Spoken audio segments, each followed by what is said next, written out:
Welcome to C100 Global Wisdom Talks, the podcast where we explore transformative ideas and practical strategies for entrepreneurial families navigating the complex worlds of family wealth, family offices, and governance.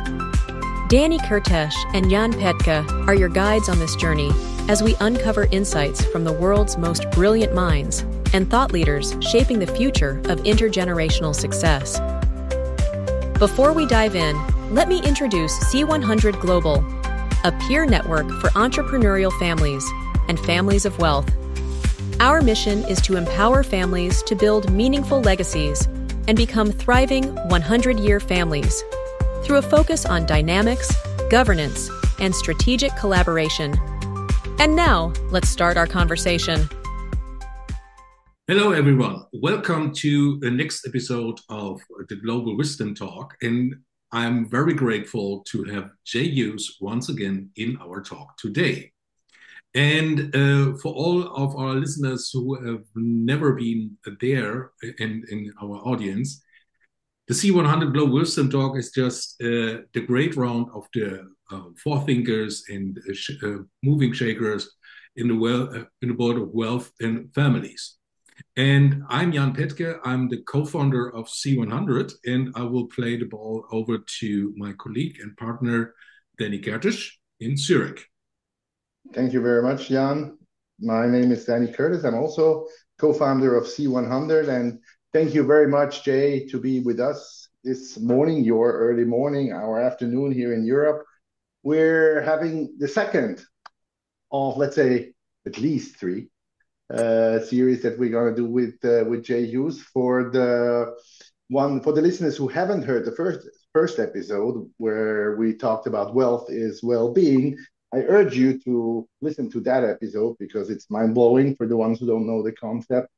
And with no further ado, hello, Jay. Today we're having a more difficult conversation, maybe because it goes more in deep into the family, into structures, and into the word of affinity, a word that you use very often. So, hi, Jay. Maybe a very short hello from your side and a couple of words from your side for the ones who don't know you, if there are any. And then the question, what is affinity in terms of family?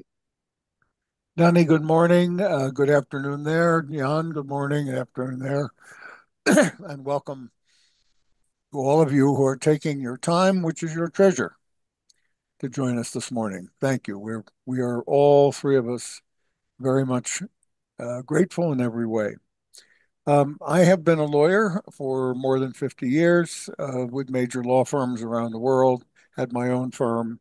My interest throughout the entirety of this many, many years has been how might I help families flourish, and in turn, how might those families form flourishing members of a flourishing society. That's my interest. I love what I do, and I particularly love this morning with Danny and Jan that we have a chance to share with you some of the things that we've been learning together. And we are a learning community, the three of us. Danny has asked me to touch on this word affinity. Let me first tell you that in English, and by the way, I'm informed that the same word in many other languages has the same context. Affinity is a word in our English dictionary that has 14 definitions. 14. Oh. It is the connecting positive word in chemistry, biology, art, music, almost all areas of life. When we seek to say things have an affinity for each other, we are speaking to two things that have a positive connection. One of the things that has been particularly interesting to me about the word affinity is that for many years I was using it to describe the families that I saw that were doing well. I'll come to a moment to a way that I was being burdened by affinity in a different word, but I'll just start here this morning. To have an affinity with another person is to have a positive connection with that person. Pretty simple. How important that connection to you is determines how much affinity you have. You feel that? You can have a little affinity, more, and pretty soon, when you get to love for another person, you're expressing absolute affinity. Now, what is not good with this word is its opposite, and that is families who declare themselves blood, Blut. Yes. This is a real problem. What I can tell you all at the beginning of this conversation with Danny and Jan is that if you become a family of affinity, that is, you seek to have positive connection with each other, enhance each other's lives, we'll talk more about that later, then you are absolutely avoiding this problem of being a family of blood. What's the problem of a family of blood? Well, first of all, it's hubristic. Almost always you're saying my blood is better than somebody else's, is hidden in that word. But something else is really important. It's fallacious. There has never been a family of blood ever. All families begin with two people, a genesis action, two people who have what? An affinity for each other. They share no blood in the way that blood is being used to describe a family. So if you start your family off as a family of blood, it is a fallacy from day one and you're doomed. You're stuck because you started with a fallacy. You started with an untruth. Now, the other problem with blood, as one of my demographer friends once said to me, he said, "What is blood good for, Jay?" He said, "If you are in the emergency room and you are hemorrhaging, you would like to hope there's someone else there with your type of blood." He said, "Beyond that, pay no attention to it.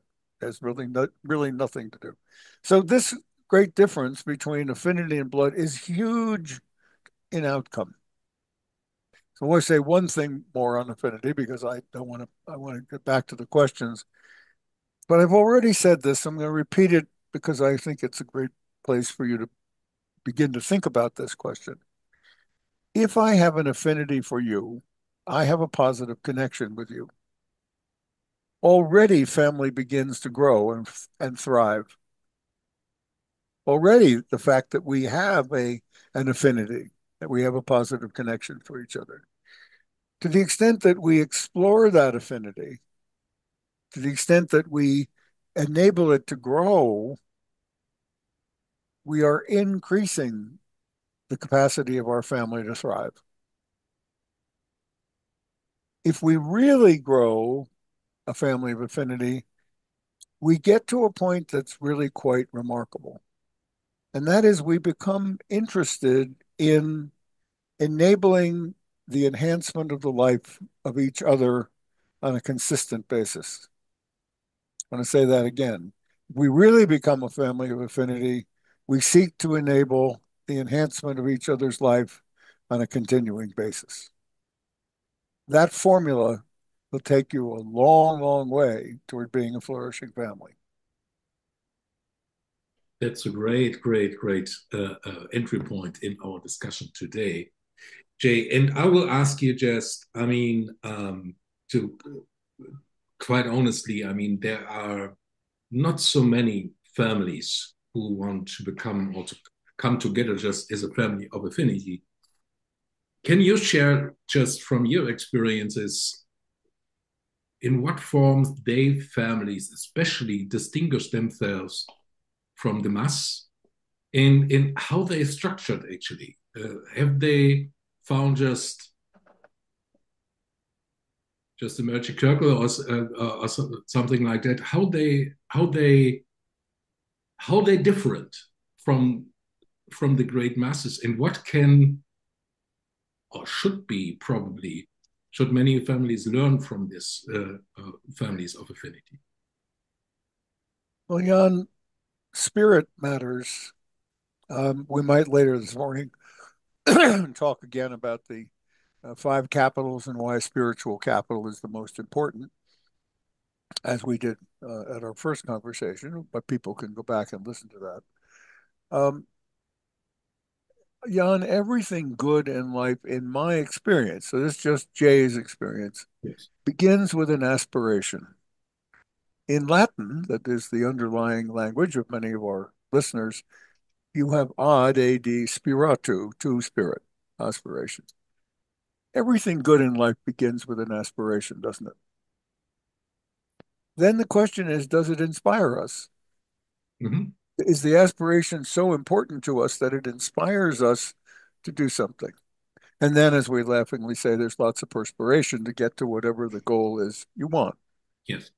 But what I would say is that my experience is that there is a person in this family group, often mother, who has an aspiration for the possibilities of these human beings growing affinity and having a long shared experience. So that's definitely part of it, aspiration. Yeah. I think the second part of it is something that isn't seen so clearly, but we are a gregarious species. We are herd animals. When we were born, and for the first year or two, we would be completely incapable of taking care of ourselves. So we need a community. As they say in Africa, you need a village. Of course you do, to bring up a child. But the need for community is our nature. So the really interesting question to me is, why do we choose one community over another?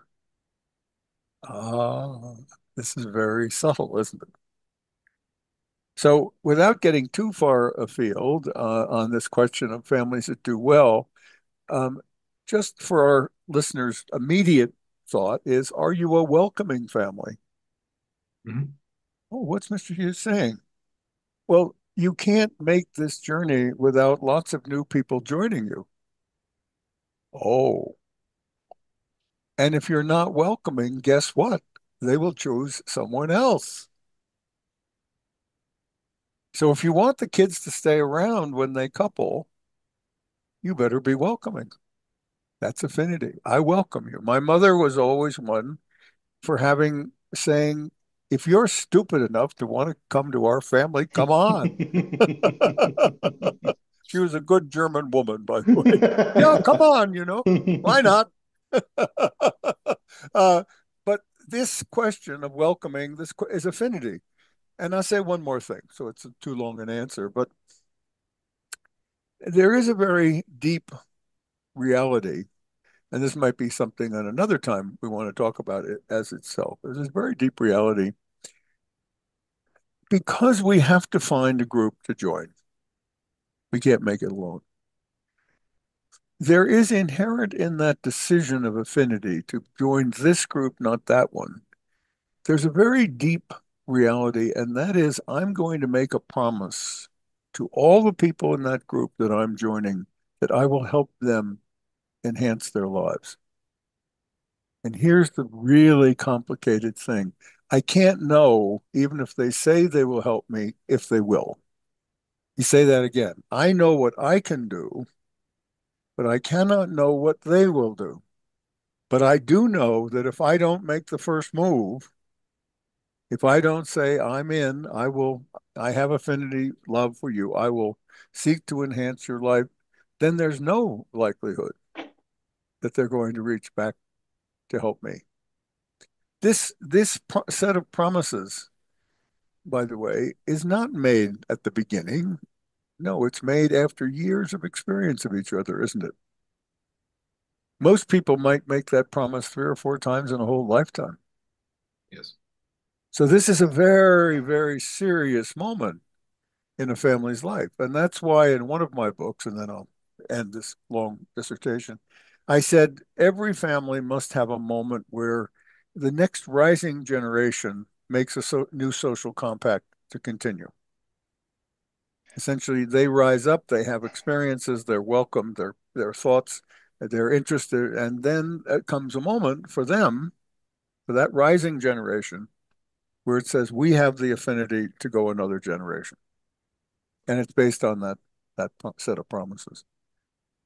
Let me quickly jump into this thought because this aspect of affinity versus blood is for many people very difficult to grasp because historically, I mean, Jay, I know that you're also a history buff, and in history, dynasties were bloodlines. You know, you Mhm. had many different kind of monarchies, dynasties in many countries that were based on bloodline and keeping the bloodline intact somehow. Of course, you intermarried to become more powerful, to settle disputes, and so on. But you were actually not really welcoming. You were very exclusive, and exclusive not in a positive way, in a way of we exclude others. So I mean, this thinking for many entrepreneurial families, many families of wealth, is still very much in focus. That we focus on the immediate bloodline terms, kids, and we having issues with welcoming people from the outside in and keeping, you know, yeah, maybe we're welcoming in terms we treat everybody nicely, but at the end of the day, it's the direct son or the direct daughter or the grandchildren because this is the bloodline that comes from me. And by the way, it's also a certain kind of cultural difference if you go to certain parts of the world. Bloodline, especially male bloodline, is still, the defining character of what you call a family. So how can we make this shift into the concept of affinity? Danny, this is, if I knew the answer, I would go and make a lot of money. But here I am this morning and giving my gifts as best I can in this lifetime. Um, Let me start by a little political history from Aristotle. Um, you can't have a king or queen in a dynasty that survives unless you have an aristocracy. Just think about that. Mhm, mhm, By the way, every dynasty comes from a tyrant first. First comes from a tyrant, as we were taught by the Greeks, and the tyrant then realizes that his son is not going to live if he can't find some people to support the son. mhm, So an aristocracy is born. The aristocracy is the key to the dynasty because at any moment it could take the seat. So it's mhm, the threat, it's also the support. So as long as the dynasty and the aristocracy are in good shape with each other, the system works. As we know, eventually all dynasties collapse to oligarchies. So the aristocracy essentially takes over and becomes an oligarchy. So these dynasties are less useful, in my opinion, for anything except history. mhm. Now, let me also weave in something, again, that we've talked about before. There is a universal cultural proverb, shirt sleeves to shirt sleeves in three generations. To a Deutsch audience, I could say stable boy to stable boy. Everybody knows this. What is it talking about? It's talking about someone, a dynast, the person you're mentioning, creating from energy to matter financial capital. All right. Then you have the second generation that comes into life, which is key for family, by the way, because very often that first generation is more interested in that process, the remarkable process of their power of taking energy. Shouldn't be possible for a human being to take energy and make it matter, but these are people exist. The second generation has to decide, is it a family? That's when you have to make joint decisions. And the problem very often is that in that second generation, as the proverb says, you get a kind of plateau of energy. You don't get construction. And then, as the proverb defines, the third generation consumes. Actually, most of the time, the third generation falls apart from affinity by inertia. There just aren't any strong connections anymore, and the proverb comes true. That is as true in the dynastic families, by the way, as it is in every other family. That universal cultural proverb is not deterministic. It's not saying this is going to happen to you. It's not saying that. It's simply saying that around the world, throughout written history, human beings observing families' continuity have seen this process of discontinuity. That is, they have seen the start, the plateau, the consumption, and usually, again, disappearing through inertia. So the problem of that pattern of primogeniture, eldest son, the problem of that pattern of blood is it doesn't work. It isn't that it isn't true, Danny. It's absolutely correct as you've defined it emotionally, psychologically. The problem is it doesn't work.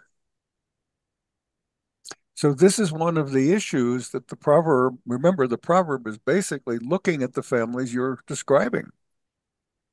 It's looking at those that actually have created financial capital, that have land, that have, houses, that have jewels or whatever it was in the past, now have a company, now have a software app or something. Uh, the problem is it doesn't work. So you're absolutely right about the feelings, and you're absolutely right about how the conversation goes. It just doesn't work.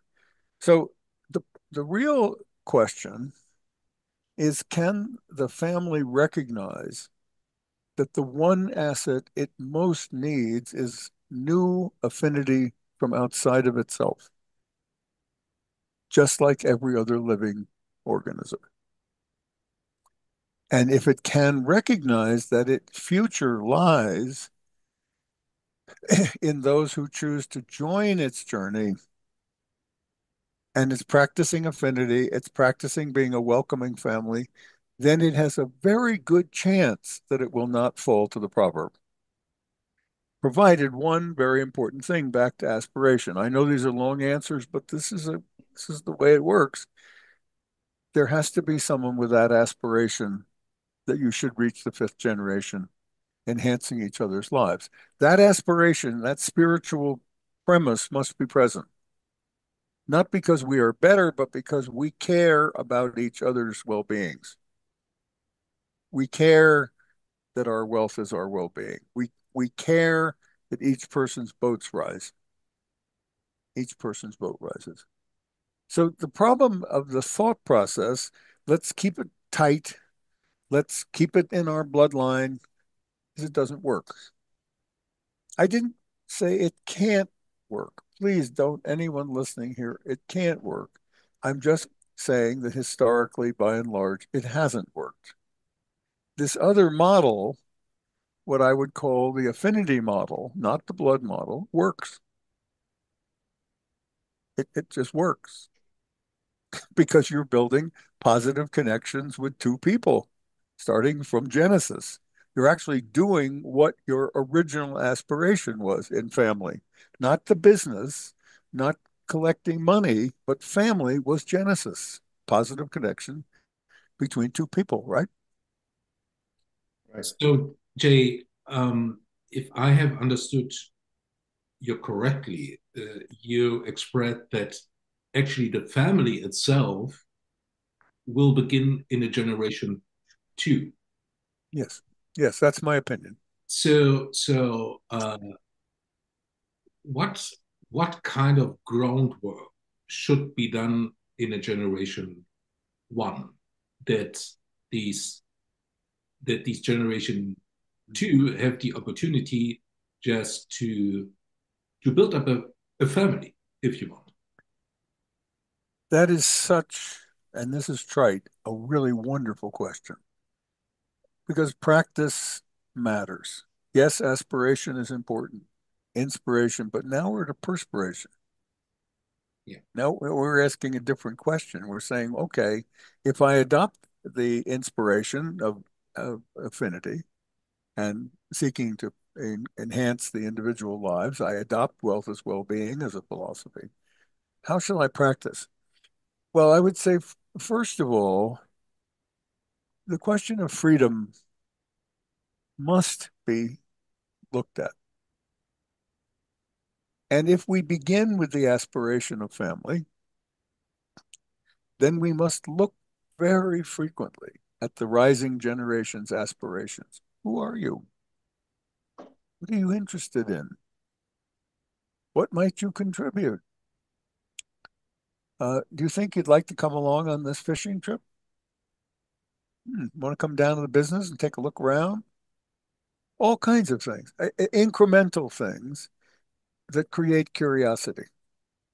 All right. Because what do we want in the rising generation? We want curiosity about this family. And how are we going to make them curious? We make them curious about things they're interested in that connect them to the family. My mother and father decided relatively late in life, they had 11 grandchildren, that it would be a good idea once a year to go on a trip somewhere, not necessarily fancy trips, just go together.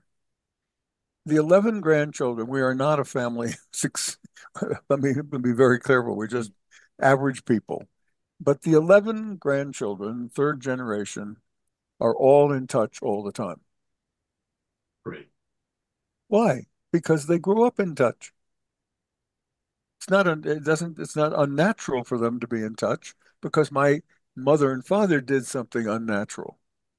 They were created an environment of curiosity. You know, if you have to get up at 9 o'clock in the 8 o'clock or seven and get your breakfast, you need to help the little ones get there, don't you? And somebody's got to get the bags down to get in the bus. These are simple, fundamental things, but they create connection and hopefully affinity. Now, I could give you a, but I think that's a pretty simple answer. Is there curiosity available in the family that enables them to get to know each other and that creates at least the possibility when their generation rises that they will decide to stay together for another generation? But it doesn't just happen. Of course not. Yeah, it's sometimes hard if you want, but on the other side, it's just to have a serious interest in your children, right? That you Yeah. are looking at them and say, let's let's make a journey, or let's make a trip, or uh, come come with me on a business travel, and I will show you what's happened, right? Yeah. Yes. This is difficult. I again, the problem of inertia. So let me just touch this again. For our wonderful listeners, let me just remind you of something very basic in physics. And I was a terrible physics student. I didn't pass, so I'm not going to put you to any discomfort. There are three big forces in physics: fission, too much heat, like Goldilocks, the porridge was too hot; inertia, like Goldilocks, the porridge is too cold, profound cold; and fusion, the porridge is just right. Families face this exactly the same questions. Are we building a team that'll be too hot and we blow up in the law courts? Let me tell you, this almost never happens. It sells newspapers, but very, very few families die from fission. Very few. And if they do, it's because there's been inertia along, and it's a last burst of energy. Yeah, Now, inertia is two bodies resting next to each other with no connection. That's profound cold. Let me assure the audience that the fastest and most normal way for a family to wind itself up and disappear is through inertia. It's just too hard to get to the meeting. Jan, it's just too hard to come along on that trip. It's just too hard. It's just too hard. You feel like it's just too hard. It's not that it's too hard. It is there's something else that that person's aspiring to. This is an invitation that can be rejected without any risk. That's inertia. You feel that? Oh, grandma called and said we're having dinner on Sunday. I'm busy. Grandma's nice. She's a nice lady, but after all, I'm busy. And nobody cares if you don't show up. You feel this you feel inertia. Now, the most important of all of the three forces is fusion, because fusion is 1 + 1 makes 3, the miracle of our sun, and in a controlled way. The miracle of great families is they reflect fusion. 1 + 1 makes 3. So when people are asking me, well, how do you understand how I'm doing? I say, well, how's the heat? How's the cold? And is the porridge just right? Are you in fusion? Does 1 + 1 making 3? Is affinity at work? You feel this? So I'm not saying this is easy. I'm saying there has to be someone and a group who consistently feel that having an organization, a family community that people can join, that is interested in enhancing their lives, is a worthy thing, not against any other family, but for that group of people who choose to be together toward that wealth is well-being and toward contributing to a safe society. How would you go upon to? I mean, this sounds like a fairy tale picture, kind of, where the sun is shining and the family sits together and we're having cake and we're discussing grandfather to grandchild. I mean, this is like a picture when you ask someone, how do you want to celebrate your 80th birthday? This is what many people come up. I want to be there with my family around and everybody sits there and is happy and so on and so. Now you have to start somewhere. Do you need, I mean, and this is hard. First of all, does the whole family share the same picture? Yeah.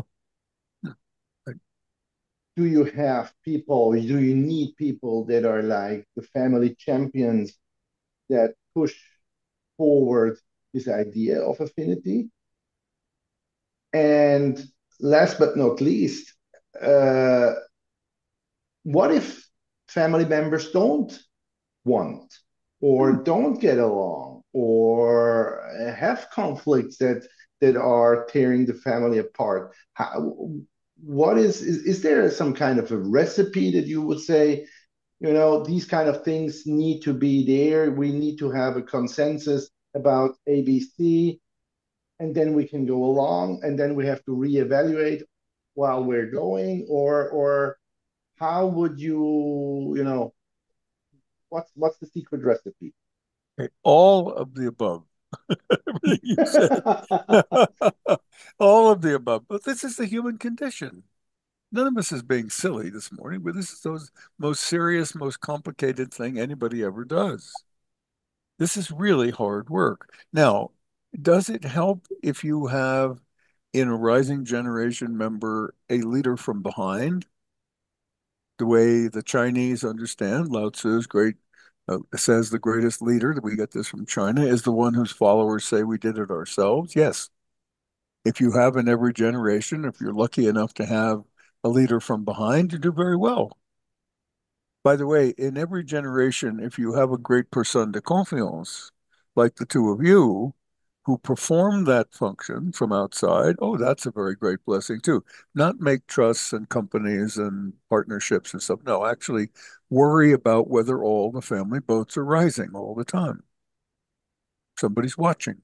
They're looking for opportunities. Okay. Um, it's also absolutely necessary to grow elders, not olders, that's in the natural life, elders who are absolutely interested in the mediative process of family life. Not telling anybody what to do, not fixing anything, but constantly mediating the human experiences. Of course, that's how all human communities who flourish work. They grow elders, they grow leaders from behind, they grow personnes de confiance. They understand how to do it. They don't understand at the beginning how to do it. But in that second generation where they're growing family, they learn how to do it. And do they have conflict? Yes, of course they do. Do they have individual goals and aspirations? Of course they do. All of the things you mentioned. Oh, now, by the way, one of the disasters is when that founding first generation person who took energy and made it matter doesn't go through the proper stages of life in the later stages of his or her life and tries to remain 40 and a force of nature all for the rest of his life and simply disturbs the capacity of anybody else to thrive in the system.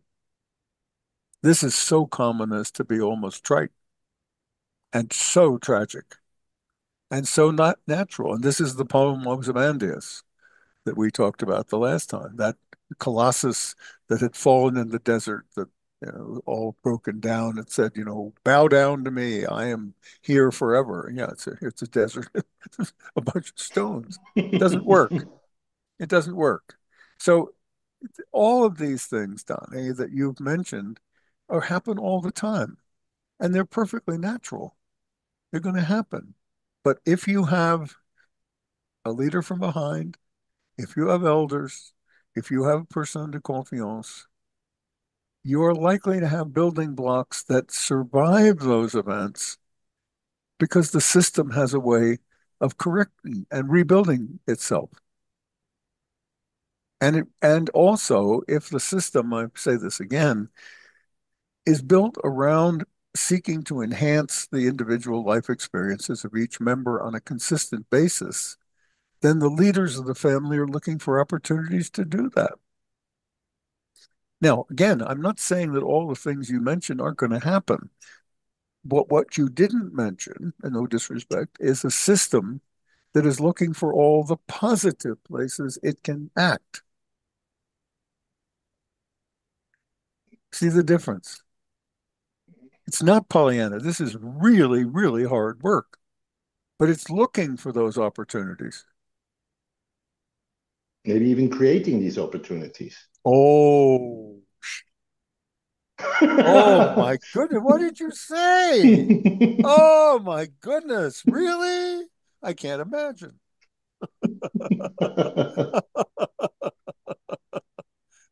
Yes, of course that's the way it works. I mean, look, if we were in a tribe, an ancient tribe in Africa or South America someplace, or indigenous people in America, there are many different functions a tribe needs for its success. The great question is, does it have people in the tribe who are interested in providing those functions and for whom it would be natural to provide that function? What do the elders do? They look every day at the rising generations and say, do we have somebody that we were so lucky who was interested in that function? And what can we do to encourage that person to experience that function?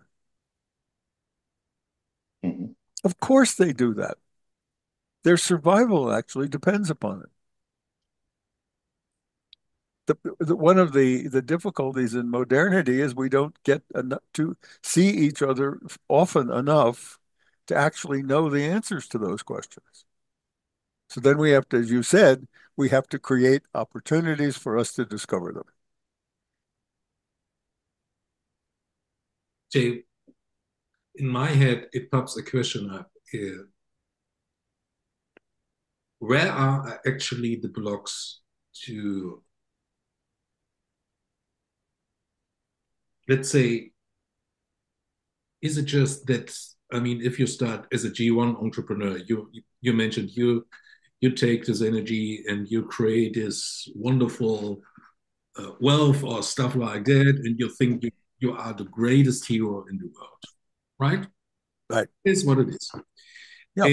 And then it comes up just there's just a proverb. It means "E memento mori," you will die sometime, someday. Right. And I mean, many of these creators are so selfish in the end of the day Mhm. that they forget just their entire family. It is granted because that is what also taught over the past. I mean, uh, everything is there, right? And you have money in your hand, and you can solve some problems if you want. So my question is just okay. how we can help these these these entrepreneurs, and we will see over the next 5 and 10 years so many entrepreneurs. They Right. will become quite wealthy. They have a lot of power in their hands, right? Yep. Yep. That they have access to this kind of structure, what you described. And I mean, that's in the end of the day, yes, it is hard work, but it is not rocket science. Right. So let me say first that if we have any families that are listening today and have this situation, the first thing I want to say is I have tremendous respect for people who take energy and make it matter. That is an extraordinary act. Yes. If I were not going to be blaspheming, I would say it was almost a G-D act. It's an extraordinary act. And that must be acknowledged and recognized and applauded. The problem is it has nothing to do with family. Nothing. It has everything to do with energy to matter and a creative act by a human being. But think about it. What's created is not family. Something else is being created, valuable things. Nobody's disputing that. So if you look at the great philosophers of life, of the stages of life, and what leads to happiness,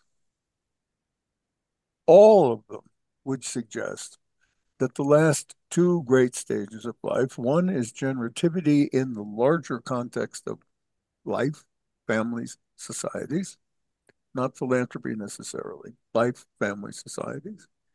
And then can you say at the end of your life, I had an integral life?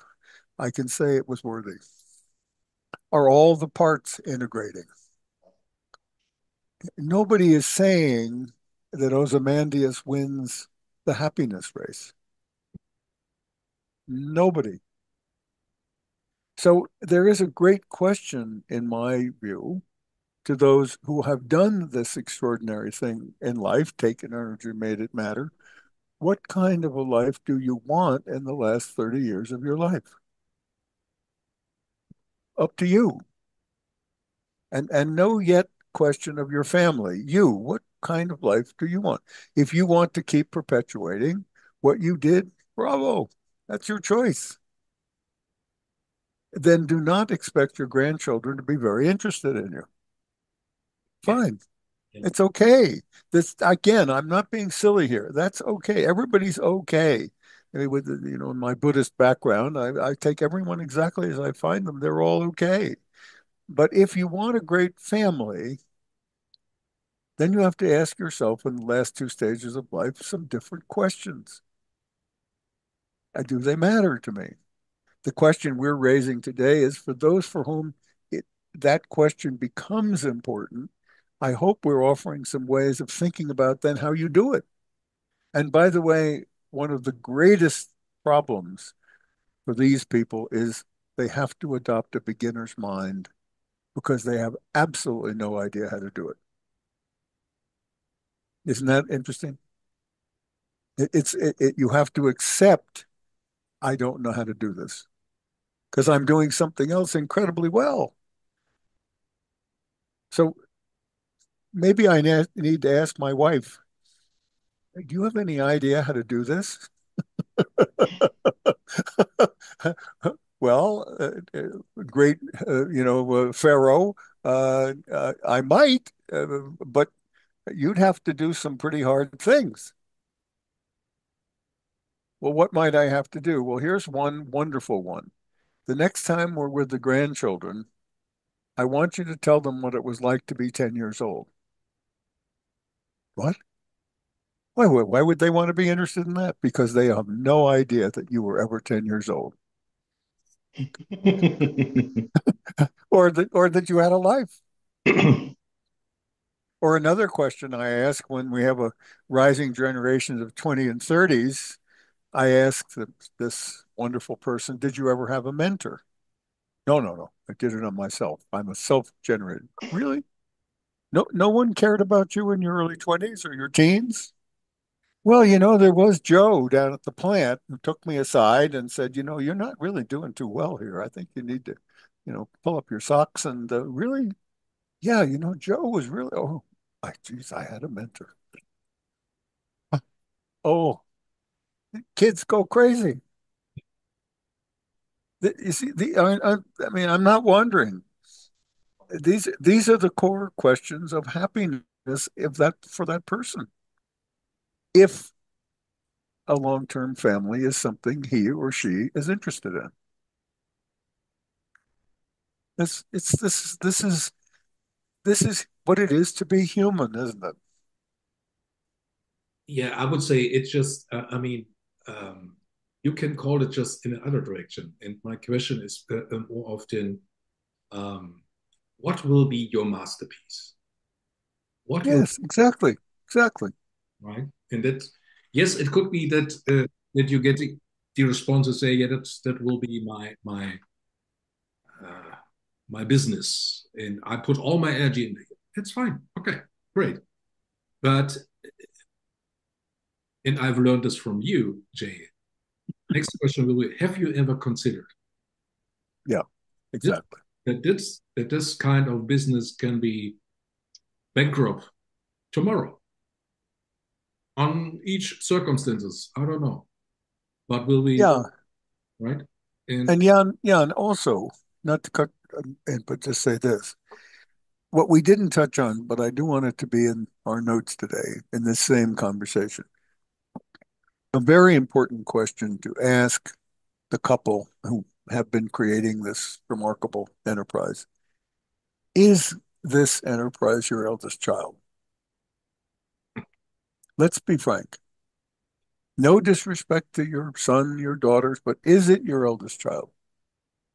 Not do you love it more, but do you love it earlier because it was born earlier? Is this because we know, those are the three of us this morning and the people in our field who are the personnes de confiance, we know that this is perfectly common and perfectly sound psychologically.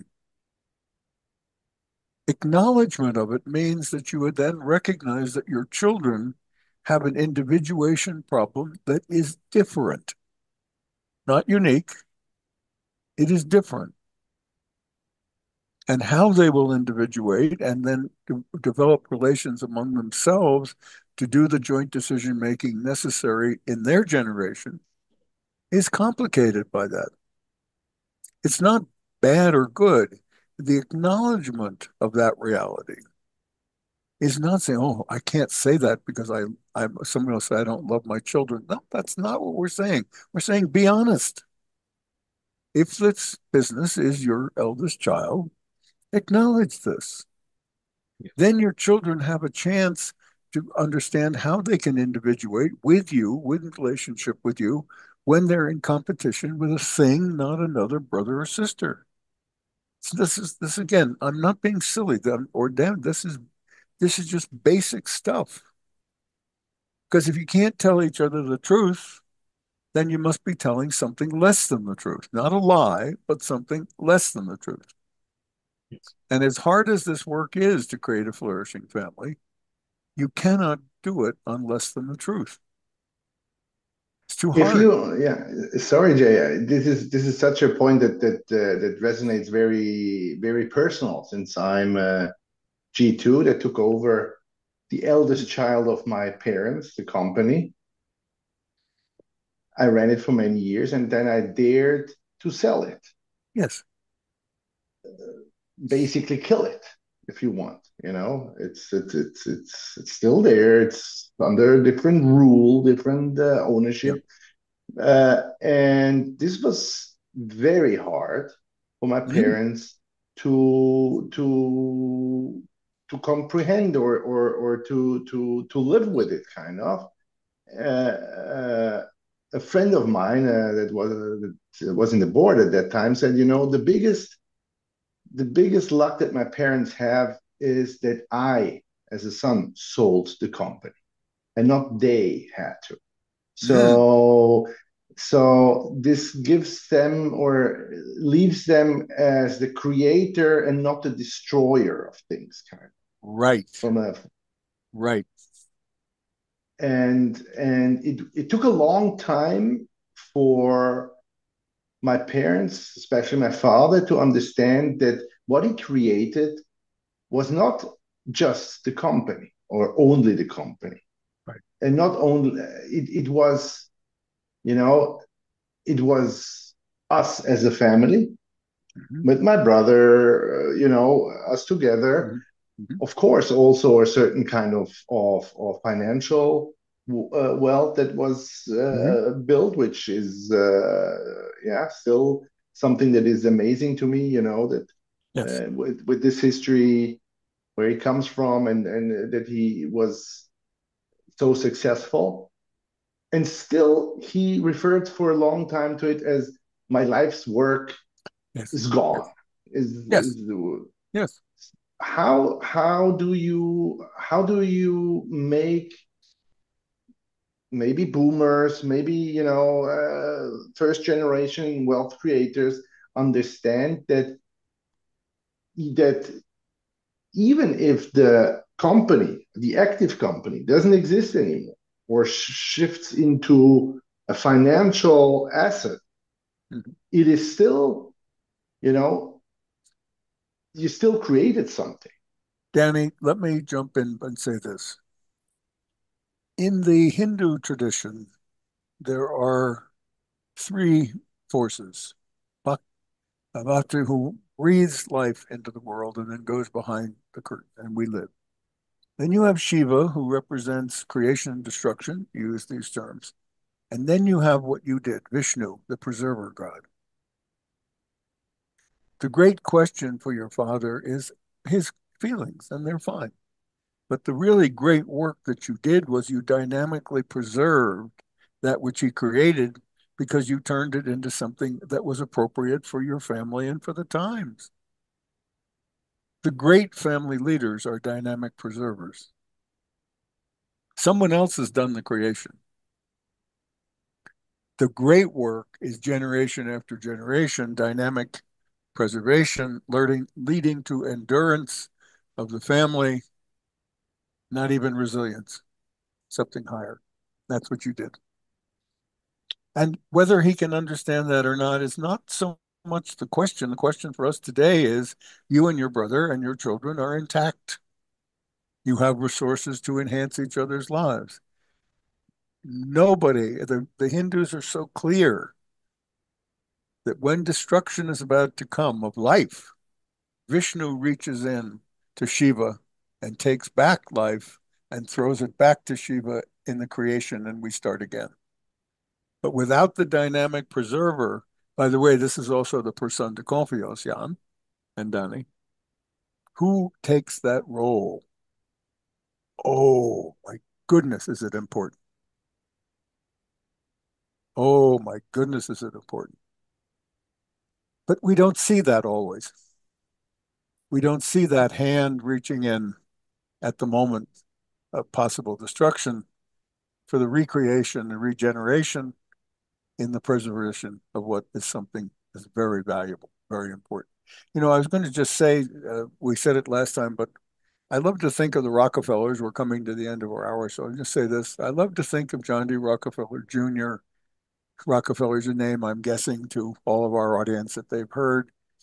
Rockefeller Jr. was the only male child of his great father who founded Standard Oil, et cetera, et cetera. When John D. Rockefeller was in the middle of his life, he decided he didn't want to run the companies anymore, but he was the only son by the primogeniture. So he went to his father, and they had a series of conversations. And at the end of the conversation, the old man said, "Well, Junior, what do you want to do?" And Junior said, second generation, "I would like to spend the rest of my life growing a great family, enhancing all these, and philanthropy." You know the generative act in that family? The old man said, "Then you must do that." He didn't say, "You have no choice. You're the only son. You can't do that." He said, "Well, then you must do that." He said, "I retired at 50. I don't want to do it anymore.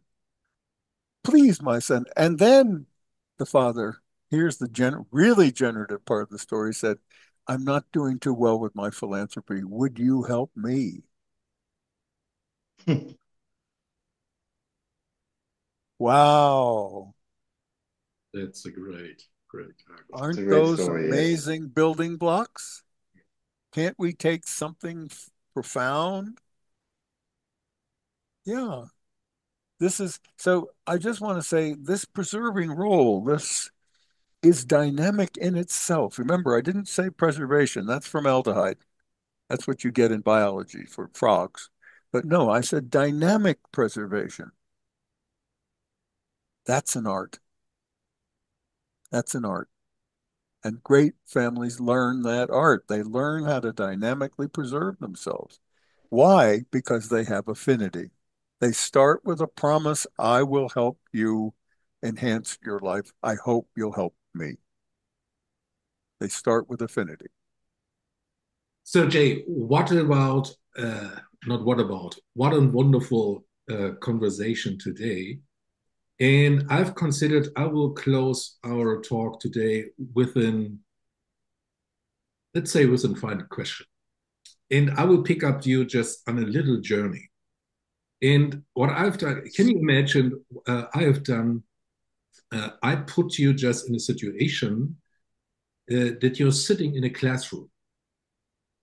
And this classroom I have filled up with, let's say, 10,000 G1 entrepreneurs.